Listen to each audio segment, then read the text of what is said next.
Bonjour et merci à tous d'être présents aujourd'hui pour cette conférence « Allier la mise en valeur des érablières et la conservation ».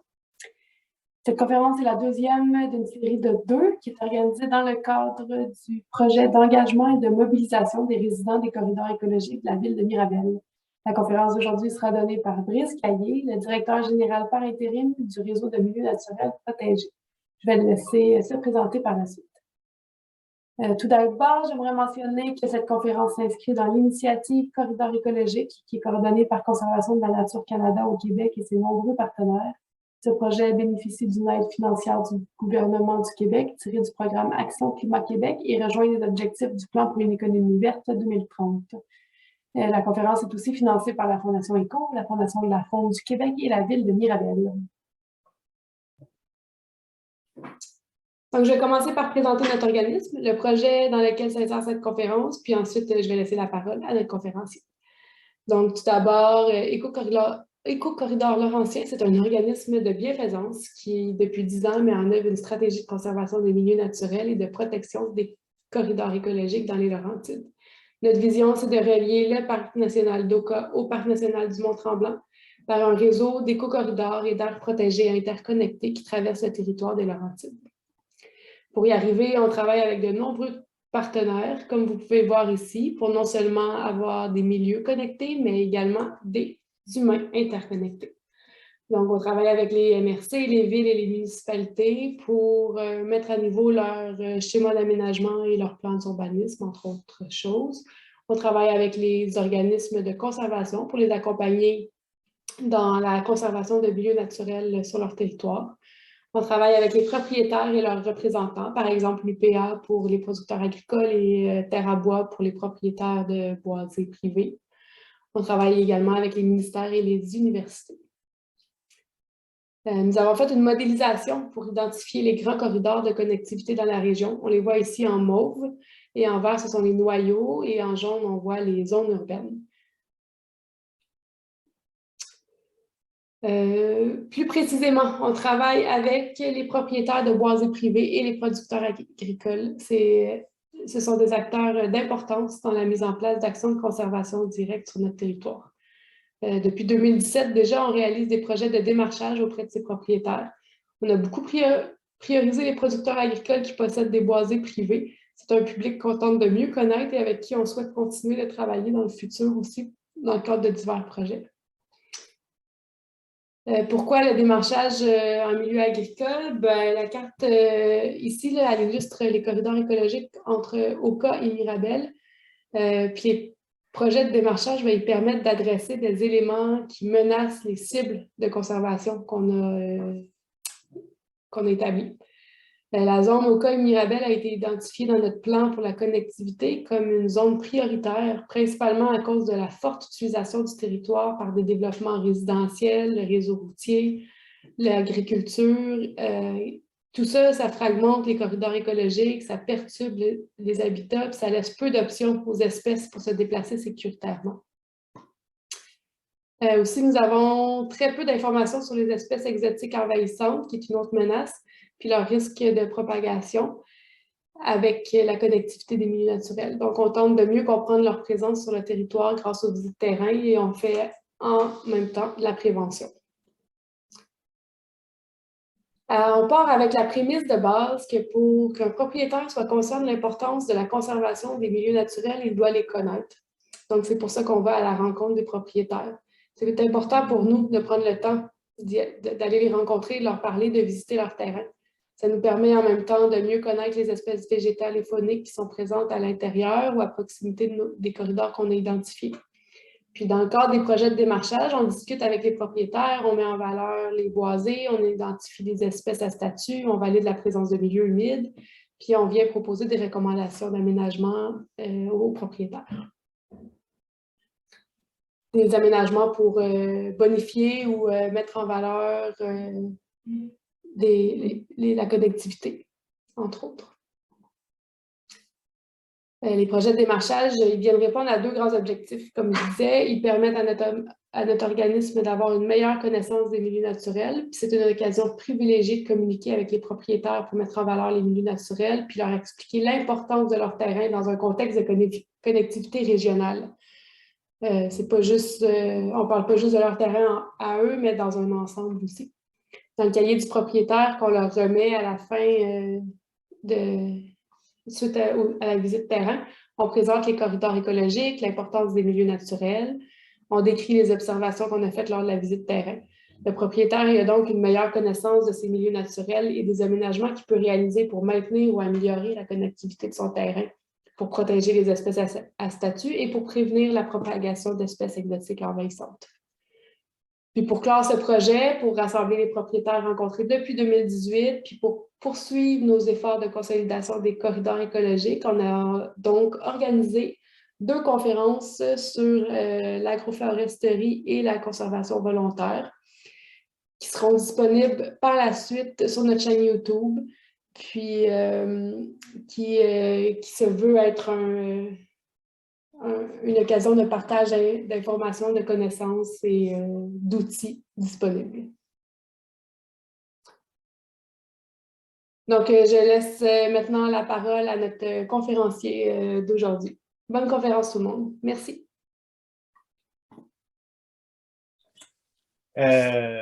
Si vous êtes prêts, merci beaucoup Josiane, puis Ecocorridor Laurentien de manière générale de nous avoir invités. Ma présentation, je vais aborder peut-être quelques points assez vite, vu que Josiane les a déjà abordés dans l'introduction. Mais donc ça, comme Josiane a dit, je m'appelle Brice Caillé, puis je suis actuellement directeur général par intérim du RMN, qui est également connu sous son nom complet, qui est le Réseau de milieux naturels protégés. Et donc cette conférence est organisée par Ecocorridor Laurentien dans le cadre du projet de l'initiative Corridor écologique. Donc, rapidement, je vais vous parler du RMN, qui on est, un peu ce qu'on fait. Je vais vous faire une petite mise en contexte très rapide sur la connectivité écologique, que Josiane vous en a parlé. Puis, on parlera un peu plus de la sériculture et de la protection des milieux naturels, et puis surtout les mécanismes de conservation volontaire qui existent et qui vont permettre d'allier la conservation de ces milieux-là, puis une éventuelle production, de maintenir la production sur ces milieux si on souhaite continuer à produire du sirop d'érable. Donc le RMN, rapidement, on a été fondé en 93, on commence à être vieux là, en tout cas quasiment aussi vieux que moi. Et notre objectif, c'est vraiment, notre mission première, c'est de promouvoir le mouvement de la conservation volontaire des milieux naturels au Québec. Pour ça, on va faire connaître les différents moyens de conservation des milieux naturels qui existent en terre privée, mais aussi en terre publique, même si on s'intéresse vraiment principalement en terre privée. Donc c'est un peu l'objet de ma présence ici aujourd'hui. Puis pour ça, on va sensibiliser les organismes et les citoyens quant à la conservation, puis à une saine gestion de milieux naturels, via notamment l'acquisition et la diffusion de connaissances qui vont permettre d'orienter les actions de conservation, de développer des outils, puis aussi de transmettre une expertise qui peut être scientifique, stratégique, mais aussi légale, parce qu'on va beaucoup jouer sur les outils légaux. Et enfin, c'est de développer les compétences de toute personne ou organisation qui souhaite contribuer à la conservation des milieux naturels au Québec, grâce à de l'aide technique, des conseils ou des activités de formation. Fait que si jamais vous avez des questions, ça me fera très plaisir d'y répondre aujourd'hui, mais si jamais plus tard aussi vous avez des questions à un moment donné sur de la conservation ou sur quelque chose qui se rapproche de près ou de loin, là vous pouvez me contacter, ça me fera vraiment plaisir. On est là pour ça. Donc la conservation en terre privée, pourquoi c'est important? Je ne sais pas, je pense que vous avez tous entendu parler que le Québec a atteint la fameuse cible de protéger 17% de son territoire en 2020. Et c'est vrai. Par contre, si on regarde un peu les détails de ça, on voit que 19% du territoire du plan Nord, donc tout ce qui est situé au nord du Québec, là, dans la partie qui est en bleu foncé, excluant Anticosti, il y a 19% de ce territoire-là qui est protégé. Et qui contribue donc aux 17% de la province, fait qu'en gros, la plupart des superficies protégées au Québec sont dans le nord. Alors qu'au Québec, donc au sud du Québec, ou ce qu'on appelle aussi parfois le Québec méridional, qui est globalement tout ce qui est Gaspésie et au sud, il n'y a que 9% de ce territoire qui est protégé, alors que c'est là où on va trouver le plus grands enjeux en matière de conservation au Québec et en matière de biodiversité. Donc il y a vraiment un déséquilibre entre le nord et le sud qui existe en matière de conservation, et la conservation interprivée, elle est très importante, parce qu'on va le voir un tout petit peu plus loin avec la prochaine image, où on voit la répartition des espèces menacées et vulnérables et aussi les terres privées au Québec. Et donc, on voit que là où il y a le plus d'espèces menacées et vulnérables, finalement, qu'on en répertorie le plus, bah, c'est vraiment le long du Saint-Laurent, dans les basses terres du Saint-Laurent, donc vraiment dans le sud du Québec, au-dessus dans le territoire du Plan Nord, finalement, il y a très très peu d'espèces menacées et vulnérables. C'est assez logique, hein, le climat il est plus propice au sud. Nous, on préfère habiter au sud. Bah, la biodiversité elle est aussi plus riche au sud, fait que c'est normal qu'on trouve plus d'espèces menacées ici. Puis l'autre aspect aussi, c'est qu'il y a une très forte concurrence entre nous, notre utilisation du territoire et la biodiversité en général, là, parce qu'on utilise le même territoire pour s'alimenter, pour y vivre aussi, puis même pour y travailler. Là, on a des grands centres commerciaux, on a beaucoup d'infrastructures. Donc, forcément, c'est là qu'on va retrouver les plus grandes pressions. Puis les points rouges, là, ils sont vraiment à Montréal, puis sur la banlieue d'Ottawa à Gatineau. Et plus on s'éloigne du Saint-Laurent, moins la pression est forte, mais elle reste quand même importante. C'est logique, c'est là où les Européens se sont installés quand ils ont colonisé le Québec, et c'est là où il y a la plus grande compétition pour l'habitat. Puis si on compare les terres privées donc, que vous voyez sur la petite carte en bas à droite, là, qui sont représentées en vert, ben, c'est vraiment une superposition quasiment identique avec les endroits où les espèces menacées et vulnérables sont présentes. On voit qu'il y en a un petit peu dans le coin de la BTB, ici à la limite avec l'Ontario. Bah, c'est aussi ici finalement qu'on va retrouver un peu plus de couleurs qui ne sera pas bleu, mais vert, jaune, avec un peu plus d'espèces menacées présentes. Donc ça montre que la conservation de terres privées est vraiment importante si on veut répondre à la crise de biodiversité, parce que bah, c'est ça, on est en compétition avec ces espèces-là. Et donc, dans les futurs objectifs du gouvernement, donc de protéger 25% du territoire en 2025, puis 30% en 2030, c'est certain que ce n'est pas la conservation des terres privées qui va permettre d'atteindre ces objectifs-là, parce que les terres privées, on parle de seulement 8% du territoire du Québec. Même si on protège toutes les terres privées, on n'aura que 8% du Québec qui est protégé, puis on ne peut pas faire ça, on ne veut pas aller vers là. Mais de protéger des petites parcelles, des petits noyaux très stratégiques au sud du Québec, ça va être indispensable si on veut limiter les dégâts en termes de perte de biodiversité pour les années à venir. Donc, c'est la connectivité et la mission première d'Éco-Corridor Laurentien, bah, elle s'inscrit vraiment dans cette optique-là pour protéger donc, la biodiversité dans le sud du Québec. Pour ça, bah, effectivement, vu qu'on parle de terres privées, les propriétaires terriens, ils ont effectivement un rôle à jouer parce que l'acquisition de tous les milieux naturels qui méritent d'être protégés, c'est pas réaliste. Là, je vous l'ai dit, on ne peut pas protéger tout le sud du Québec, mais même les milieux naturels qui restent dans le sud du Québec, c'est irréaliste de pouvoir tous les acheter. Si on regarde le PMAD, donc, qui est le plan métropolitain d'aménagement et de développement de la communauté métropolitaine de Montréal, le fonds vert, donc un fonds qui avait été dédié à la protection des milieux naturels, il avait permis d'acquérir 155 hectares en 2017 d'espaces boisés, et ça avait coûté, pour protéger ces 155 hectares, donc c'est quand même un bel effort, ça avait été un investissement de 11,6 millions de dollars. Donc là, à partir de ces chiffres-là et des cartes et des données du PMAD, là, du plan métropolitain d'aménagement et de développement, si on fait un calcul rapide, si on prend en compte tous les boisés et corridors qui sont identifiés dans ce document-là, mais qui ne sont pas inclus dans une aire protégée, c'est 41 452 hectares. Bah, ça coûterait en moyenne 75 000 dollars à l'hectare de les acheter parce que on a fait le calcul tout simplement, 155 divisé par 11,6 millions, ça nous coûterait la modique somme de 3 milliards 102 millions pour les protéger, fait que c'est inenvisageable de les acheter. Et ces chiffres-là, en plus, ils datent je ne sais pas si vous le voyez, de 2017. Là, c'est maître Jean-François Girard, un avocat qui est très impliqué dans la conservation des milieux naturels, qui avait fait ce calcul-là. La Covid est passée par là, le coût de l'immobilier a augmenté. Je suis pas mal certain, même si je n'ai pas de chiffres à vous annoncer, qu'on a multiplié ce chiffre-là par 2 et qu'on serait plus proche des 6 milliards, voire plus, pour acheter tout ça.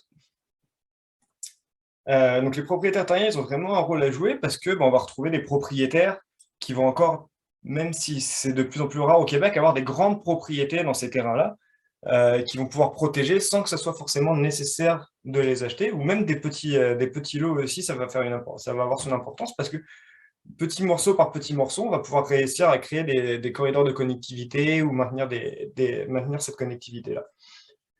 Donc là, l'image que vous voyez, elle est dans votre secteur, là, on n'est pas loin de Mirabel. Puis, dans le fond, ce que je veux vous montrer avec cette image-là, c'est qu'il y a alors en vert foncé, ça ne se voit pas très bien, je pense, à l'écran, mais il y a un petit carré ici qui est une réserve naturelle qui a été acquise puis mise en place par Conservation de la Nature Canada. Donc, on a un petit territoire, je pense que c'est une cinquantaine d'hectares, cette réserve naturelle, qui est protégé à perpétuité, qui a été acheté par Conservation de la Nature Canada. Et à côté, donc la grande surface verte que vous voyez, c'est 622 hectares de milieux naturels qui sont protégés par une servitude de conservation pour la réserve naturelle de conservation de la nature Canada.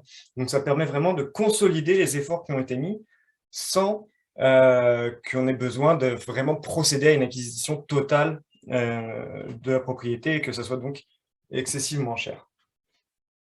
Puis donc pour revenir un peu sur la connectivité, donc, qui est un peu le nerf de la guerre en ce moment, on dit souvent qu'une image vaut 1000 mots, donc c'est quoi une vidéo? J'espère qu'elle va marcher. Donc là, c'est une migration in motion, donc c'est une modélisation des déplacements des espèces animales à travers l'Amérique du Nord, qui a été faite par Conservation de la Nature, où on voit vraiment en fait dans le sud du Québec, là, puis si on zoomait en fait sur la carte, vous pourriez aller la retrouver sur Internet si vous voulez, là, elle est accessible au grand public. On va vraiment voir un goulot d'étranglement en fait entre les Grands Lacs et le Nouveau-Brunswick, parce qu'on a les Appalaches, on a les Basses-Terres du Saint-Laurent, on a beaucoup de milieux en fait qui vont être propices à la remontée de ces espèces. Puis là, donc, on a modélisé les déplacements de la faune, mais bah, il y a la flore aussi qui va se déplacer avec ça. Et si la connectivité est brisée, ben, c'est comme mettre une barrière à ces espèces-là et elles vont pas pouvoir se déplacer pour s'adapter à la modification de leur habitat. Et donc, ça risque d'entraîner un déclin assez, encore d'accentuer et d'aggraver le déclin de la biodiversité au Québec. Donc, il y a les différents types de corridors qui pourront permettre de maintenir la connectivité. J'ai piqué ces schémas à Éco-Corridor Laurentien, justement. Josiane vous en a parlé un petit peu avant, fait que je vais passer quand même assez vite dessus. Mais il y a 3 types de corridors qui existent. Donc, il y a le corridor pas à pas, qu'on appelle parfois le corridor en pas japonais, où on va protéger vraiment des petites poches qui vont permettre en fait, de créer des sauts de puce de milieux protégés et de nature conservée en fait, entre des grands noyaux de conservation, fait que les oiseaux peuvent s'y déplacer très facilement. Puis même les autres espèces, en fait, ça va leur faire des aires de repos, des aires d'alimentation pour se déplacer d'un noyau à l'autre, fait que c'est très important de les conserver. Et c'est la stratégie la plus facile, ou en tout cas la plus pratique à mettre en œuvre. Puis, idéalement, ce qui serait fantastique, c'est que ces corridors pas à pas, bah, ils se transforment en un corridor d'habitat qui vont être continus, et où là, ça serait comme une autoroute pour la biodiversité, en fait, où les milieux naturels sont continus.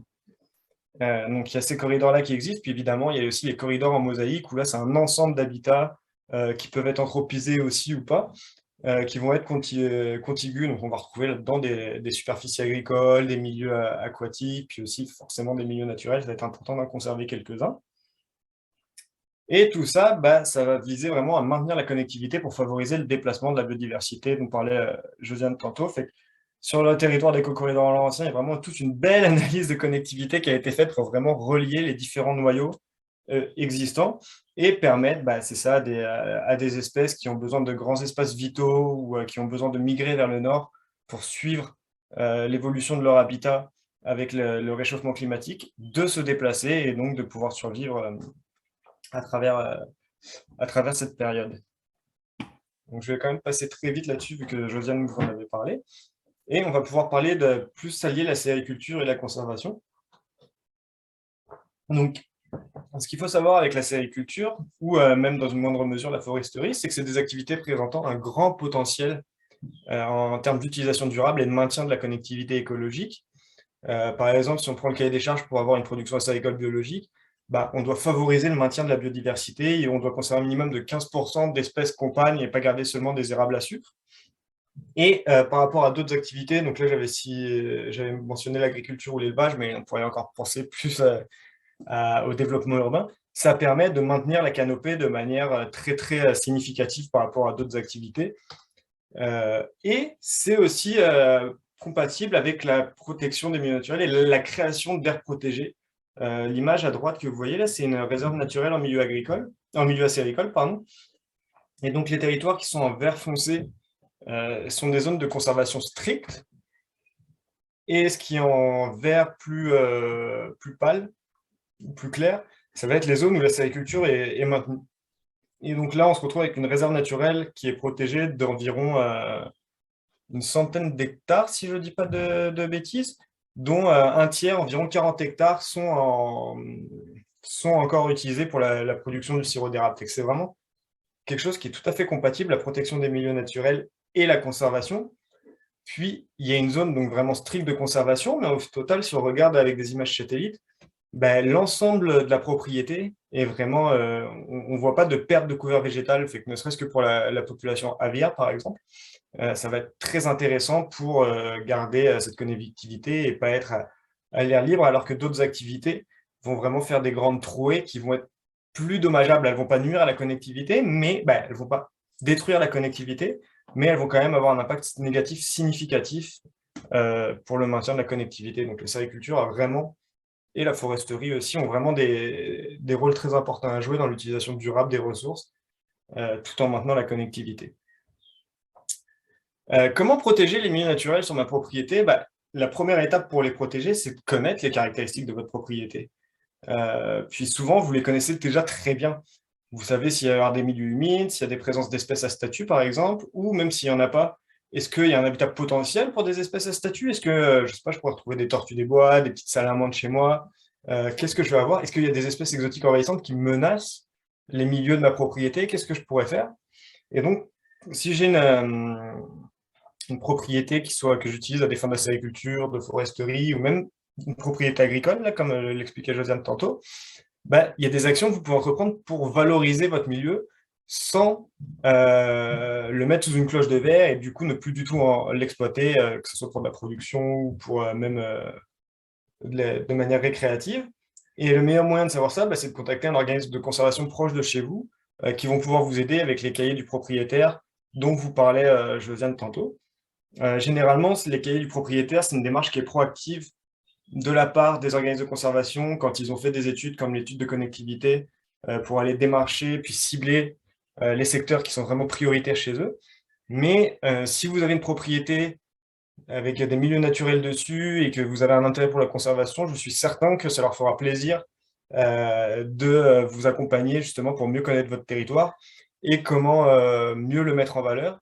Les organismes de conservation vont souvent travailler de pair dans ces cas-là avec des groupements forestiers comme Terrabois pour réaliser des plans d'aménagement qui vont être les plus respectueux possibles euh, du milieu naturel tout en vous permettant d'avoir une production adaptée à votre propriété. Donc les cahiers du propriétaire, bah, je vais reprendre le même exemple que Josiane tantôt, mais c'est vraiment une description détaillée de votre propriété. Là, c'est vraiment un portrait très très fin de votre propriété et puis qui va permettre de mettre en place des recommandations concrètes qui seront adaptées aux caractéristiques de votre propriété. Votre cahier du propriétaire ne sera pas le même que le voisin ou que votre ami de la ville voisine. Ça va vraiment être adapté à votre propriété.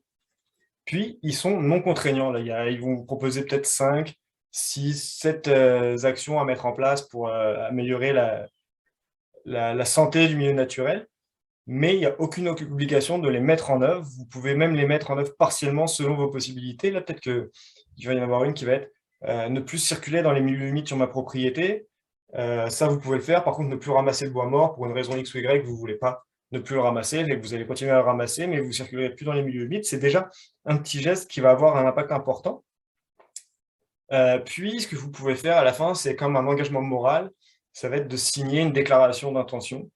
Comme quoi vous vous engagez moralement. Encore une fois, il n'y a aucun engagement légal, vous n'aurez pas de poursuite si vous ne la respectez pas, mais c'est quand même un petit geste supplémentaire de votre part pour vraiment vous engager à les mettre en œuvre.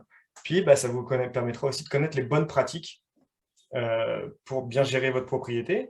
Et souvent, si vous allez en plus avoir une démarche proactive de vous aller vers l'organisme de conservation, vous aurez sûrement des interrogations, comme par exemple, pourquoi mes arbres se déracinent beaucoup chez moi? Bah, l'organisme de conservation, en travaillant avec des biologistes, va pouvoir vous répondre à vos préoccupations. Et par exemple, si vos arbres se déracinent beaucoup, parce que bah, le sol est très humide et que les racines ont tendance à être en surface, peut-être, moi je ne suis pas biologiste, fait que ce que je dis, je ne sais pas si c'est vrai, mais peut-être qu'en travaillant sur des essences campagne qui vont contribuer à mieux drainer le sol, ou en tout cas à mieux absorber l'humidité du sol, bah, les racines vont pouvoir se réenfoncer petit à petit et mieux survivre et moins se déraciner en cas de tempête. Il y aura vraiment des réponses qui pourront être adaptées à vos préoccupations. Un autre élément important avec ça, c'est d'éviter des mauvaises pratiques involontaires, comme les chicots et le bois mort. On entend souvent des gens qui sont très sensibles à l'environnement, qui partent avec des super belles intentions, une intention très noble. Ah ben moi, je vais ramasser le bois mort sur ma propriété pour faire du bois de chauffage ou pour faire quelque chose, parce que c'est déjà mort de toute façon, c'est pas grave. Pourquoi j'irais couper un arbre en santé alors que j'ai du bois mort que je peux ramasser? Bah, c'est parce qu'un milieu naturel, c'est tout un écosystème.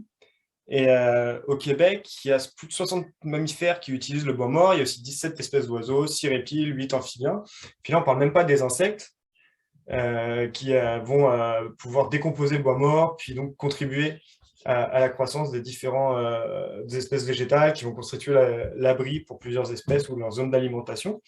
Donc si on ramasse tout le bois mort sur sa propriété ou qu'on coupe les chicots parce qu'on pense bien faire que...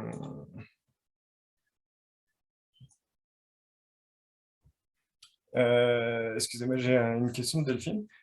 Je ne suis pas expert, mais normalement, quand on a une propriété acéricole et qu'on veut l'exploiter, on doit avoir un plan d'aménagement forestier, à mon avis. Mais les organismes de conservation vont souvent travailler en collaboration avec les groupements forestiers dans ces cas-là, Delphine. Mais donc, oui, pour en venir aux bonnes pratiques, bah, c'est ça, c'est de le savoir. Si on ne le sait pas, on va continuer à ramasser le bois mort, puis encore une fois, avec une intention qui est très noble, qui est très bonne, mais ça peut avoir des impacts très dommageables. Et l'exemple que je préfère, parce que j'aime beaucoup cet oiseau-là, c'est pas un bon, j'aime pas tant dire que c'est un bon exemple, mais bah, c'est le martinet ramoneur là, qui a perdu 95% de sa population depuis les années 70. Puis ces animaux, ils sont quand même très intelligents. Puis ils ont retrouvé un habitat de substitution avec la perte des chicots parce qu'ils étaient habitués de dormir et se reproduire dans les chicots, dans les cavités, dans le bois mort. Ils se sont déplacés vers nos cheminées en ville. Mais le problème, c'est qu'aujourd'hui, nos cheminées elles sont de moins en moins utilisées parce qu'on a d'autres systèmes de chauffage, on a tendance à les fermer ou alors on les ramone en pleine période de nidification. Et on en est rendu à un point tel, là c'est tellement dramatique la situation du martinet ramoneur, qu'on est rendu à construire des fausses cheminées. Puis je peux vous dire que celle-là, en plus, qui est en photo à Granby, là, qui a été faite par le zoo de Granby, elle pogne vraiment bien. Il y a beaucoup de martinets qui l'utilisent à chaque année. Alors que si on laissait un peu plus de chicots dans les milieux boisés, bah, le martinet aurait son habitat naturel classique. Donc, c'est ça, c'est vraiment important de bien connaître sa propriété pour l'utiliser de manière optimale sans avoir des pratiques involontaires qui pourraient mettre à mal sa biodiversité. Donc, si on connaît puis qu'on met des bonnes pratiques en place chez soi pour conserver son milieu naturel, on peut encore aller plus loin avec la conservation volontaire légale. Donc, techniquement, ça ne changera pas grand-chose pour vous si vous gérez très bien votre propriété, mais le principal intérêt finalement de la conservation volontaire légale, c'est de pérenniser vos actions de conservation puis de les faire reconnaître. Si vous passez 20, 30 ans à gérer votre érablière avec un amour pour la nature, puis à vouloir qu'elle produise du sirop d'érable, mais en ayant possibilité de voir une quantité phénoménale d'oiseaux, puis de végétation, de profiter de vous promener dans votre érablière, vous avez sûrement envie aussi que tous ces efforts ne soient pas détruits quand vous départirez du terrain par quelqu'un qui va décider de construire je vais aller prendre un exemple un peu extrême, mais un club med ou un parc d'attractions sur votre propriété. Vous voudriez que les milieux naturels, les efforts que vous avez mis dans qui sont souvent colossaux pour protéger ce milieu naturel, servent pour les générations futures. Donc la conservation volontaire légale, elle va permettre de venir mettre des cadenas qui vont protéger votre milieu naturel et donc perpétuer l'utilisation que vous en avez fait. Et donc comment faire ça? C'est avec des outils légaux qui sont disponibles et qui vont parfois même être éligibles comme aires protégées, là, comme les réserves naturelles, et donc être comptabilisés comme faisant partie de l'atteinte des objectifs que le Québec se met en place et que le Canada peut mettre en place, comme protéger 30% d'ici 2030, protéger 30% du territoire. Puis pour faire ça, vous pouvez le faire seul, mais c'est compliqué, fait que souvent les organismes de conservation, c'est des partenaires essentiels pour ça. Puis c'est vraiment des organismes à but non lucratif, ils n'ont aucun intérêt pécunier là-dedans. Le seul but, c'est vraiment de protéger et d'accompagner les gens qui désirent protéger ces milieux naturels. Donc je vous avais mis un petit tableau, on va passer assez vite dessus, mais on a les principaux outils qui sont admissibles comme aires protégées. Donc le premier, c'est la réserve naturelle dont je vous ai parlé tantôt. C'est une entente notariée avec le MELCC, puis vous en demeurez propriétaire. Vous en demeurez le seul propriétaire, il n'y a personne d'autre qui vient sans faire de l'ingérence dans votre propriété. La seule chose, c'est que vous devez respecter les termes de l'entente que vous avez passé avec le MLC pour être reconnu comme réserve naturelle. L'autre mesure qui est assez utile, donc c'est celle dont je vous ai parlé aussi finalement, c'est la servitude réelle et perpétuelle de conservation. Donc c'est un peu le même mécanisme, sauf que là, l'entente notariée, elle est avec un organisme de conservation qui est propriétaire d'une propriété à proximité, et là, vous engagez à protéger votre terrain au bénéfice de la propriété de l'organisme de conservation, mais vous en demeurez propriétaire. Puis deux autres options qui existent aussi, qui celle-ci un peu moins courante, mais de plus en plus le vent en poupe, c'est la copropriété avec un organisme de conservation. Ça, c'est surtout les municipalités qui l'utilisent. Et donc là, vous en partagez la propriété avec un organisme de conservation comme une copropriété quelconque, la copropriété d'un terrain ou la copropriété dans le cadre d'une tour à condo. Et donc, vous cédez une partie de la propriété, vous en êtes plus totalement propriétaire. Et enfin, il y a l'acquisition par un organisme de conservation. Donc là, ça peut être le don à un organisme ou la vente même du terrain à un organisme de conservation. Puis là, vous vous débarrassez de tous les droits. Vous n'avez plus aucune obligation à ce terrain puisque vous n'êtes plus propriétaire, comme si vous vendiez une maison. Donc la sériculture, ce qu'il faut vraiment, ce que je vous ai dit un peu plus tôt, c'est que c'est compatible avec la désignation comme aire protégée. Ça peut entrer au registre des aires protégées. Je vous ai remis la même réserve naturelle où on a un tiers de la superficie qui est exploitée. Donc c'est compatible, mais il y a quand même certaines conditions à respecter. Il faut que la propriété fasse plus de 6 hectares, sinon c'est pas éligible au registre. Et si jamais elle fait moins de 12 hectares, il faut au moins que 50% de la propriété, donc 6 hectares, ne soit pas exploitée. Si c'est plus que 12 hectares, là ça va varier, il va falloir faire des cartes et des analyses, mais c'est quand même possible. Et évidemment, l'exploitation ne doit pas être industrielle ni commerciale. Et évidemment, on ne peut pas faire d'activité interdite dans les milieux fragiles, fait que là, par exemple, sur la carte, si vous voyez tout ce qui est en bleu, dans les polygones bleus, c'est les milieux humides, ils sont tous situés en zone de conservation parce que c'est un milieu fragile, et donc c'est interdit d'exploiter ces milieux-là ou de faire des aménagements dedans. Et la circulation motorisée, évidemment, est interdite dans les milieux fragiles ou les pentes de plus de 30%, même si c'est pour la récolte de l'eau. Et il y a tout un tas d'autres critères, mais là, je vous ai mis vraiment les principaux. Fait que la sériculture et la désignation comme aire protégée, ce n'est pas incompatible, ça peut fonctionner selon certains critères. L'avantage de la réserve naturelle, c'est que vous demeurez le seul propriétaire. Il n'y a personne qui est propriétaire avec vous, ou à qui vous devez rendre des comptes, hormis le gouvernement qui vous a donné ce statut-là. L'entente, elle peut être permanente, mais si vous souhaitez pas vous engager et engager vos petits-enfants, parce que vous allez la léguer plus tard à vos enfants, vous pouvez signer une entente à une durée déterminée qui va être de minimum 25 ans, pour avoir une notion quand même de durée. Le terrain reste entièrement privé, puis ça vous ouvre les portes à une diminution de taxes, puis on l'espère, là on travaille beaucoup à SORMN, un abolissement des taxes. Je ne vais pas parler d'exemption, mais que vous n'ayez plus de taxes à payer si vous êtes une réserve naturelle, ou au moins sur la partie qui est vraiment conservation stricte. Donc c'est vraiment un dossier sur lequel nous on travaille très fort en ce moment, c'est sur la question de la taxation des milieux protégés en terre privée. On aimerait vraiment qu'il y ait des reconnaissances qui sont faites, puis ça avance quand même pas trop mal ces dossiers-là, ça devrait aboutir à quelque chose. Les principaux inconvénients par contre de la réserve naturelle, c'est que les délais de reconnaissance en ce moment ils peuvent être très longs. Ça fait que ça peut être long d'avoir le statut, ça peut être un peu décourageant pour certaines personnes, donc faut s'y préparer, là, il faut savoir que ça va être long. Et le processus peut être complexe, fait que c'est souhaitable d'avoir l'accompagnement par un organisme de conservation ou éventuellement d'autres organismes environnementaux, mais les organismes de conservation, c'est vraiment eux qui ont l'expertise là-dedans. À ma connaissance, je connais une réserve naturelle qui a été faite de A à Z par le propriétaire, où il n'y a aucun organisme qui les a accompagnés, à part nous, à répondre à 2-3 questions, mais la personne était biologiste et c'était sa profession, donc elle a protégé son terrain. Puis, une fois par contre que vous avez, c'est ça, je vous dis, vous êtes propriétaire, vous avez des comptes à rendre à personne, mais par contre, une fois que votre réserve naturelle est reconnue, vous n'avez pas vraiment d'accompagnement pour la gérer. Donc, il faut vous débrouiller tout seul s'il y a des gens qui se disent « Ah, il y a un parc où je peux faire du 4 roues à côté de chez moi ou quelque chose », il va falloir vous débrouiller tout seul pour le gérer s'il y a des gens qui fréquentent votre terrain. Donc, ça, c'est le revers de la médaille un petit peu.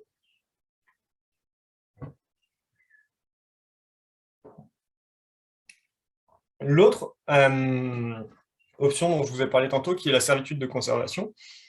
Donc, c'est en fait un organisme qui serait propriétaire d'un terrain qui serait considéré comme une aire protégée, qui va être un fonds dominant. Donc ça, c'est vraiment quelque chose qui est basé dans le Code civil. Vous pourriez dire, je vais essayer de protéger mon terrain et d'être un fonds servant. Fait qu'en protégeant mon terrain, ça va avoir des effets bénéfiques sur la propriété de l'organisme. Donc ça, c'est intéressant. Par contre, ça nécessite vraiment qu'il y ait un lien écologique fort. Donc là, par exemple, sur l'image, on voit que c'est le même massif forestier, ça fonctionne. Il faudrait qu'il y ait une connectivité hydrologique entre les deux propriétés. La même occurrence d'espèces menacées et vulnérables sur les deux terrains, où il faut vraiment qu'il y ait un lien écologique fort pour que ça puisse être mis en œuvre. Par contre, le principal avantage par rapport à la réserve naturelle, c'est que c'est monnayable. Ça peut être une vente. Vous pouvez vendre la servitude à l'organisme, puisque vous vendez en fait des droits que vous ne posséderez plus sur votre propriété. Et l'organisme propriétaire du fonds dominant, en plus, ça va être une ressource importante pour assurer la gestion du fonds savant. Fait que si vous avez des problèmes d'intrusion illicite, par exemple, des gens qui viennent faire des feux chez vous ou quelque chose comme ça, bah, vous pouvez vraiment vous retourner vers l'organisme de conservation et dire nous, on a vraiment un problème là, on n'arrive pas à gérer, on n'arrive pas à juguler cette problématique-là. Est-ce que tu peux nous aider? Puis lui, il a une obligation de faire respecter les conditions de la servitude, fait qu'il va pouvoir vous accompagner dans ces démarches-là. Et par contre, le terrain reste quand même complètement privé. L'organisme n'a pas de propriété dessus, il a juste quelques droits que vous auriez mis dans l'entente. Les principaux inconvénients de cette mesure-là, par contre, c'est que ça peut être complexe et l'accompagnement, il va être indispensable par les propriétaires du fonds servant, puisque de toute façon, vous allez devoir signer un acte entre la propriétaire du fonds servant et le propriétaire du fonds dominant qui va être l'organisme de conservation. La reconnaissance au registre des aires protégées, elle peut être longue, puis elle n'est pas tout à fait garantie pour ça, puis parce que le lien écologique entre les deux propriétés, il faut vraiment qu'il soit fort et démontrable pour que ça puisse se rendre au registre des aires protégées.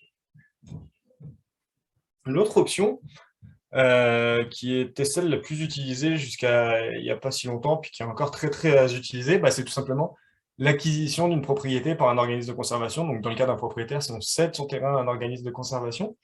Donc ça peut être une vente, donc dans ce cas-là, c'est monnayable, mais ça peut être aussi un don, et notamment un don écologique. Donc ça, c'est le programme d'incitatif fiscal le plus, le plus généreux, ou en tout cas le plus favorable au Québec et au Canada. C'est là où vous pourrez voir les crédits d'impôt les plus intéressants. Alors, c'est toujours moins intéressant qu'une vente de gré à gré, mais c'est quand même un très grand incitatif fiscal. Et ça peut aussi être moitié vente, moitié don. Vous pouvez vraiment prendre la façon dont vous voulez le faire, de la façon la plus rentable pour vous aussi, en fonction de vos revenus, etc. Et là, vous n'avez plus du tout d'obligation légale, vous n'êtes plus propriétaire du terrain, vous n'avez plus à vous en soucier. Et la conservation, elle est à perpétuité. L'organisme de conservation ne pourra jamais se départir du terrain. Et advenant que l'organisme disparaisse pour une raison X ou Y, il devra le donner à quelqu'un d'autre. Puis là, c'est admissible de facto au registre des aires protégées. Principaux inconvénients de cette méthode, c'est qu'il faut réunir les fonds dans le cas d'une vente. Là, si vous désirez vendre votre terrain, il faut que l'organisme ait les moyens de l'acheter, fait qu'il faut qu'il fasse des demandes de subvention, ça peut être un peu long de trouver les fonds nécessaires. Et l'accompagnement par l'organisme, il est encore une fois indispensable. Et évidemment, on a une perte de propriété si on souhaitait rester propriétaire. Là, c'est sûr qu'on ne l'est plus. Mais c'est vraiment quelque chose qui a le vent en poupe, qu'on va de plus en plus parler dans les médias. Puis c'est ça, là, je vous ai mis un extrait d'un journal, je pense que c'est Le Reflet du Lac en Estrie, où c'est ça, il y a un boisé de 154 hectares qui a été vendu à un organisme de conservation, donc la fiducie de conservation de Massawippi. Ça a coûté 1,2 million. Fait que c'est quand même bien moins cher que dans la communauté métropolitaine de Montréal, où les mêmes protections avaient coûté 11,6 millions, mais ça coûte quand même très cher. Il faut trouver ces fonds-là. Donc, parfois, c'est ça, des gens vont opter pour un don parce qu'ils veulent vraiment que leur terrain soit protégé. Donc, ils vont décider de le donner ou de faire à moitié un don, à moitié une vente. Il y a vraiment plusieurs possibilités. Mais c'est la méthode traditionnelle, entre guillemets, de protection. En termes de conservation volontaire, il y a aussi des outils qui ne sont pas admissibles comme aires protégées, mais qui ont le vent en poupe, puis qu'on travaille aussi à développer, là, parce qu'il faut savoir qu'au Québec, la conservation volontaire, elle est née dans les années 80. Elle s'est développée vraiment dans les années 80. Puis c'est grâce à des propriétaires, mais aussi des organismes de conservation qui ont vraiment fait beaucoup de travail, qui ont beaucoup été créatifs, qui ont beaucoup innové pour utiliser les concepts du Code civil, puis permettre la protection des milieux naturels, parce qu'ils voulaient vraiment assurer la conservation devant l'urbanisation grandissante de leur secteur ou devant le développement de villégiatures dans leurs montagnes, etc. Donc il y a vraiment une innovation importante qui a été faite, puis ça continue. Donc parmi les outils qui ne sont pas reconnus comme aires protégées, mais qui sont très pertinents, il y a la servitude personnelle de conservation. qui, elle, en fait, va être une servitude envers la mission de l'organisme de conservation. Donc, si on prend Éco-Corridor Laurentien, sa mission, c'est de protéger la connectivité, de maintenir la connectivité, puis de protéger l'environnement dans les Laurentides. Là, je ne connais pas l'intitulé exact de leur mission, mais ça va être quelque chose dans ce genre-là. Désolé si je dis des bêtises. Ben, de par leur mission, vous pourriez vous engager à protéger votre terrain pour l'atteinte de la mission d'Éco-Corridor Laurentien. Fait que là, ça fonctionne. Puis si vous décidez de vendre votre terrain ou de le donner à quelqu'un, cette servitude restera attachée à votre terrain. Vous en demeurez propriétaire comme dans la servitude classique. Puis les deux outils les plus récents, à ma connaissance, qui sont encore très, très nouveaux, là, qu'il y en a peu qui ont mis en place encore, c'est la servitude de conservation forestière et la servitude de conservation acéricole. À ma connaissance, au Québec, il y en a 2 servitudes de conservation forestière et une servitude de conservation acéricole.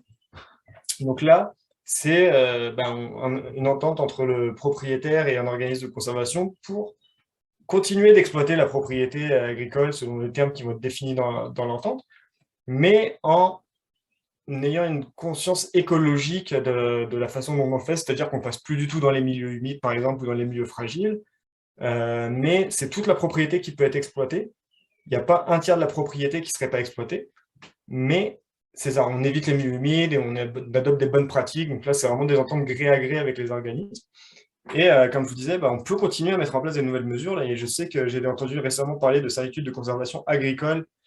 Donc là, c'est une fiducie foncière qui a décidé qui en fait vend des crédits carbone à des propriétaires pour revégétaliser les bandes riveraines. Puis par contre, c'est ça, quand ces travaux sont faits, il y a une servitude de conservation de 50 ans qui vient se mettre sur les secteurs qui ont été revégétalisés pour que celui-ci ne puisse pas être détruit par un nouveau propriétaire ou de s'assurer de la conservation des bandes riveraines qui ont été revégétalisées grâce au crédit carbone dont a bénéficié le propriétaire. Il y a vraiment des nouvelles mesures. Là, si faut réfléchir, donc c'est sûr que c'est complexe, il faut jouer dans le système légal, mais il y a vraiment beaucoup d'événements qu'on peut et de nouvelles mesures à mettre en place. Là, c'est l'intérêt de la conservation, c'est volontaire. Donc les outils qui sont non admissibles comme aires protégées, pourquoi elles ne se qualifient pas comme aires protégées? Soit parce qu'elles ne répondent pas à la définition d'une aire protégée, l'UICN, par exemple, l'exploitation est trop grande dans la propriété, toute la propriété serait exploitée, alors qu'une aire protégée d'utilisation durable, si je ne dis pas de bêtises, il faut qu'il y ait maximum un tiers de la propriété qui soit exploitée, puis ça ne peut pas être ni commercial, ni industriel. Dans une servitude de conservation forestière ou acéricole, ça pourrait être commercial ou industriel, il n'y a pas de problème à ça, c'est juste que ce ne sera pas reconnu comme une aire protégée. Elle pourrait être contestable juridiquement. Il y a des gens qui disent, par exemple, pour la servitude personnelle, on entend qu'elle pourrait être contestée devant les tribunaux et qu'elle pourrait être, du coup, rejetée par un tribunal.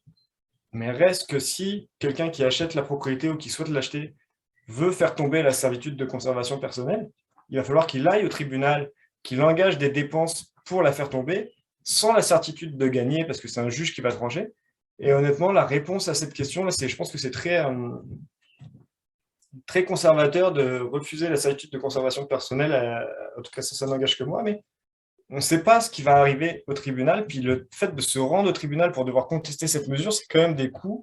Est-ce qu'une personne va être prête à aller contester cette mesure pour s'en départir? On ne sait pas. Il faudrait qu'il y ait vraiment un cas qui se produise pour avoir une jurisprudence claire là-dessus, je pense.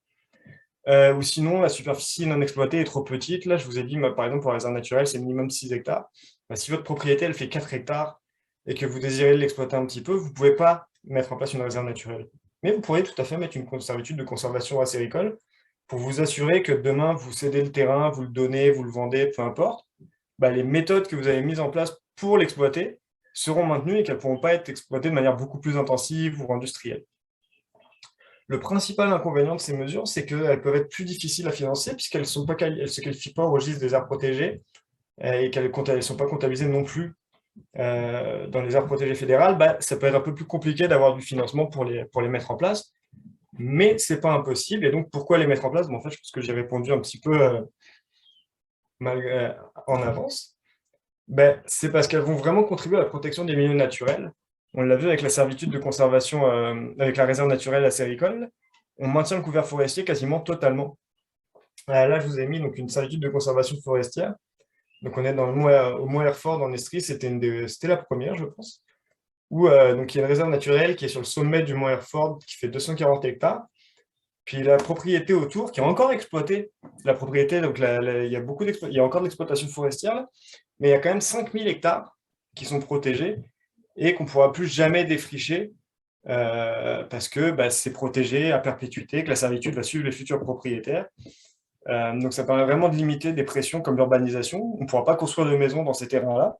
On peut continuer à exploiter la forêt, mais selon certains critères et interdiction de coupe à blanc, par exemple, donc ça permet de la protéger à perpétuité. Puis c'est une entente de gré à gré entre, vu qu'on ne se qualifie pas au registre d'aire protégée, c'est vraiment une entente de gré à gré entre le propriétaire et l'organisme de conservation. Donc on a une beaucoup plus grande souplesse sur les termes de la servitude parce qu'on peut vraiment les négocier, on n'a aucune obligation légale, entre guillemets, à respecter pour se qualifier comme aire protégée. Puis c'est une protection qui est pérenne, là, je vous ai dit, elle est dans le temps, elle va suivre les futurs propriétaires, puis on peut la faire évoluer. Si vous n'êtes pas prêt, par exemple, à créer ou à vous départir ou à mettre vraiment une protection très stricte sur votre propriété, bah, vous pouvez mettre une servitude de conservation acéricole qui vous permet de continuer à produire du sirop d'érable, mais en vous assurant qu'en cas de décès, ou que je ne vous souhaite pas, mais peu importe quel chemin de vie vous devez vous en départir, bah, l'exploitation devra continuer à se faire selon les mêmes critères que dans la servitude que vous aurez définie. Mais si jamais bah, vous partez à la retraite, vous ne souhaitez plus vous en occuper, vous souhaitez vous en départir, vous pouvez la laisser à un organisme de conservation ou la faire évoluer vers une mesure qui deviendra une aire protégée. Et le dernier aspect, c'est que la modification de la loi sur la conservation du patrimoine naturel qui a été adoptée l'année dernière, si je ne dis pas de bêtises, bah, elle prévoit la création d'un registre des autres mesures de conservation efficaces. Donc ça, c'est des mesures qui ne se qualifient pas comme aires protégées, mais qui contribuent au maintien de la biodiversité. Et les servitudes dont on parle, c'est vraiment des mesures qui devraient se rendre là-dedans. En tout cas, nous, on travaille fort aussi à ce qu'elles soient reconnues comme ça, parce que bah, c'est vraiment des gestes forts posés par des propriétaires pour protéger leur propriété pour les générations futures, fait que ça mérite d'être dans ce registre-là. Et donc, j'ai essayé de rester quand même très, très généraliste. Là. Je ne sais pas s'il y aura des questions, mais si vous voulez en savoir plus, on avait produit un ouvrage qui s'appelle « La conservation volontaire des milieux naturels en terre privée au Québec », qui fait un peu le portrait de ce qui s'est fait de 1927 à 2020. On s'est arrêté en 2020 justement avec les fameux objectifs d'Aichi. Puis il est disponible gratuitement sur notre site. Là, puis si jamais vous avez des questions là-dessus, en plus, l'auteur principal du document, il est là en ce moment-là. Elle est là. Merci.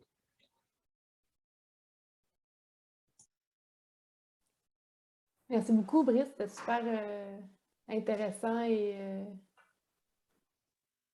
complet. On t'a passé à travers différentes options qui existent, puis je pense que ça peut permettre de déjà au moins allumer une petite lumière ou des options potentielles qui existent pour les propriétaires qui sont ici ce soir. Est-ce qu'il y en a qui ont des questions, des commentaires? Bon, moi, c'est Jacques Nadon de Saint-Canut. Merci pour la présentation, Brice. C'était très instructif. Bon, Josiane, je ne sais pas si tu te rappelles de nous, là, Chantal et moi. Oui. On demeure à peu près de la Rivière-du-Nord. Bon, en face de chez nous, il y avait un grand boisé, je te dirais, possiblement, je te dirais peut-être 5 ou 6 hectares, je dirais. Puis, bon, ça a été vendu. Maintenant, il va y avoir 90 maisons urbaines, là. C'est incroyable, là. C'est en face de chez nous. Je me demandais si il y avait une communication entre les promoteurs, les développeurs, ceux qui font de la spéculation pour acheter des terrains boisés, s'il y avait une discussion avec bon, le réseau des milieux naturels protégés, si vous aviez comme une influence sur le développement futur là, du développement urbain un peu sauvage, que je dirais, Brice.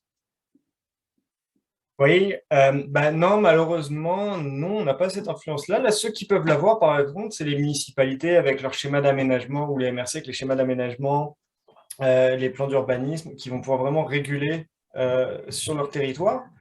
Mais le problème même qu'on va retrouver avec ça, là, on l'a vu assez récemment à Châteauguay, là, il y a eu vraiment tout un imbroglio là-dessus. Donc là, on est sur la rive sud de Montréal, où il y a un corridor forestier, justement, qui a été zoné conservation par la municipalité. Donc la municipalité avait dit, ce milieu-là, il est important, on n'y touche pas. Sauf qu'il y avait des promoteurs qui avaient acheté ces terrains-là pour faire de la spéculation, justement, puis qui prévoyaient de faire des tours à condos ou je sais pas trop quoi. Ils ont attaqué la municipalité pour expropriation déguisée et ils leur ont réclamé 63 millions de dollars. Fait que je pense que c'était plus que le budget de la ville de Léry. C'est comme un bâillon. Hein? C'est ça. Je me souviens de ça. Ouais, c'est un peu dommage. Tantôt, sur le retour à la maison après le travail, j'écoutais les nouvelles. Il y avait justement un reportage sur l'exode des gens de la ville ou en tout cas des centres urbains vers les régions limitrophes, là, les banlieues. Et puis, les plus grandes régions qui ont bénéficié de cet exode-là, c'est entre autres les Laurentides, par exemple. Et puis, on le voit, là, il y a des constructions incroyables. C'est un petit peu désolant, je vous dirais. C'est ça, mais donc là, j'ai tapé un peu sur les municipalités en disant ça. Mais les municipalités, donc il y a eu suite à ces menaces-là, à ces poursuites, il y a eu des changements au conseil municipal, puis le nouveau conseil municipal avait voulu modifier le zonage pour permettre le lotissement et donc ne pas être poursuivi, accommoder les promoteurs. La population, on l'a vu aux dernières élections, en fait, là, il y a vraiment eu un intérêt très marqué pour la biodiversité, avec, je pense, notamment l'exode urbain, et puis toutes ces choses-là, fait que la population a voté massivement pour un nouveau conseil municipal. Et donc, eux se sont vraiment engagés à protéger ces milieux naturels-là, et pour éviter que ça se reproduise justement cette situation où, parce qu'un plan, un plan d'urbanisme ou un schéma d'aménagement, ça se change. Un conseil municipal peut décider de protéger, puis c'est très bien, c'est vraiment engageant. Maintenant, le problème, c'est que les municipalités n'ont pas le pouvoir, puis c'est pas le mandat qu'on leur donne. On élit un maire et un conseil municipal pour un certain nombre d'années, on ne lui donne pas le pouvoir de légiférer, de mettre en place des politiques qui vont avoir une influence sur des centaines d'années. Donc là, il y a vraiment une collaboration à mettre en place. Le nouveau conseil municipal a entériné le zonage conservation de ce secteur-là, et les maires s'engagent à travailler pour protéger ces terrains-là. Mais pour les protéger, ça veut dire les acquérir et auprès des promoteurs qui, eux, voudraient vraiment les développer et en faire une aire protégée.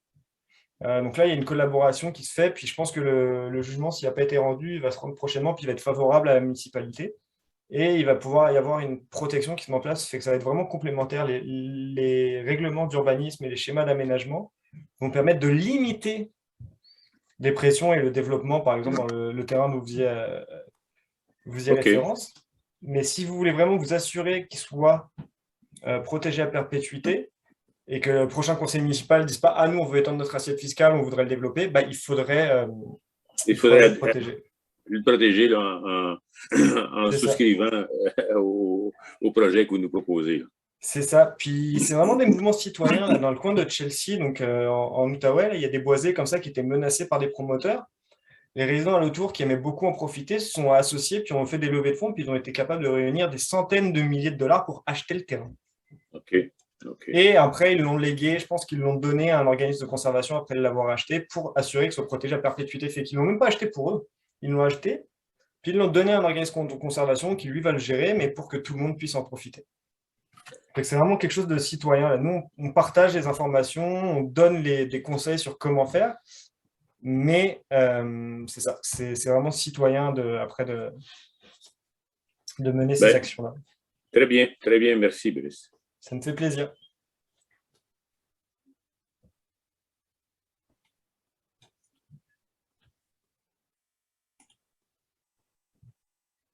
Il y avait une question sur le chat de Delphine Favorel.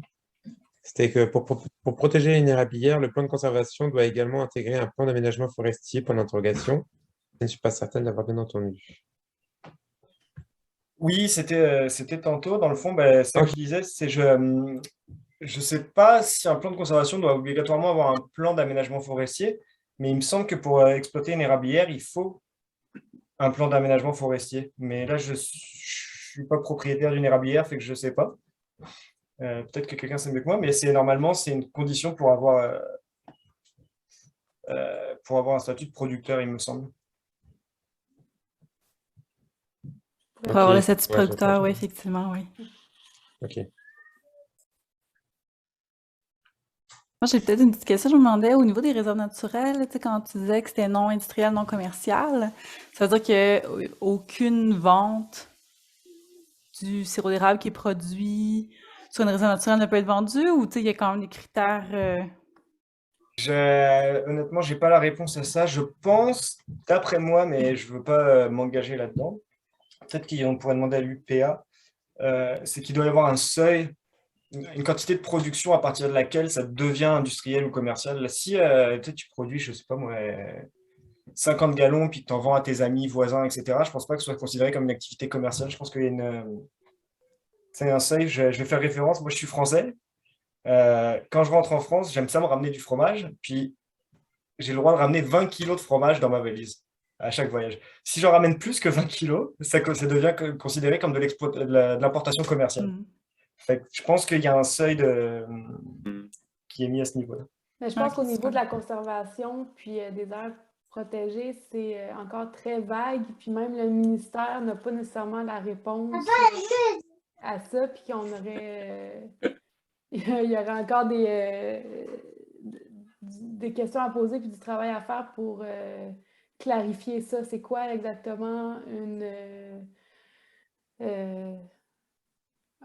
qu'est-ce qui est commercial ou qu'est-ce qui est industriel? Parce que quelqu'un qui fait du bois de chauffage pour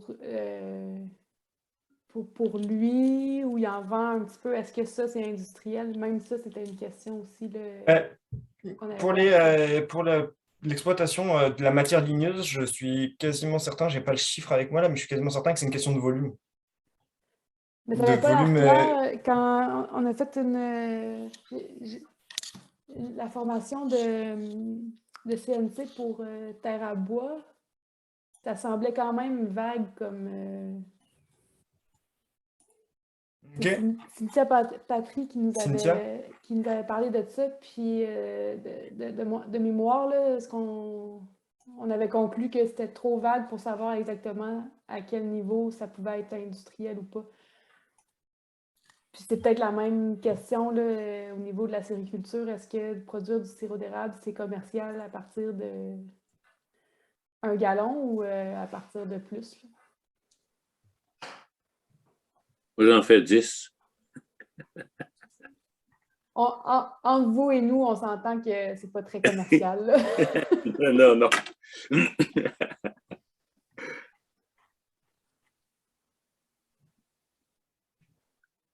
Je sais que pour que ce soit reconnu, il faut qu'il y ait tu sais, équivalent à escorte de bois de chauffage de 4 pieds par 8 pieds. Tu sais, effectivement, le chiffre est pas. Je sais pas si vous voyez mon écran. Ouais. Oui, C'est oui, un oui. document de travail, mais ça, je pense qu'ils ont de la difficulté à mettre un seuil spécifique, mais ça, ils annoncent des chiffres, mais à la fin, c'est X mètres carrés solides de bois, équivalent à fait que le volume total permis, il faut qu'il soit défini, et je pense que c'est du cas par cas finalement. Mm.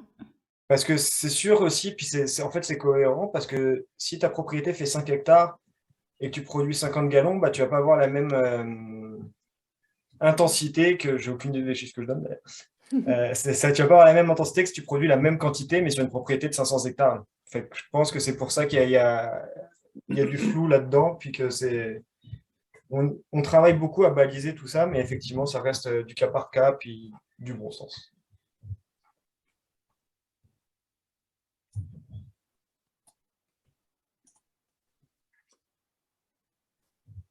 Super. Ben, s'il n'y a pas d'autres questions, ça va clore la conférence de ce soir. Merci encore, Brice, d'avoir présenté ça. Si vous avez des questions, n'hésitez pas là, à nous contacter, nous, chez Éco-Corridor Laurentien ou Brice directement aussi au RMN.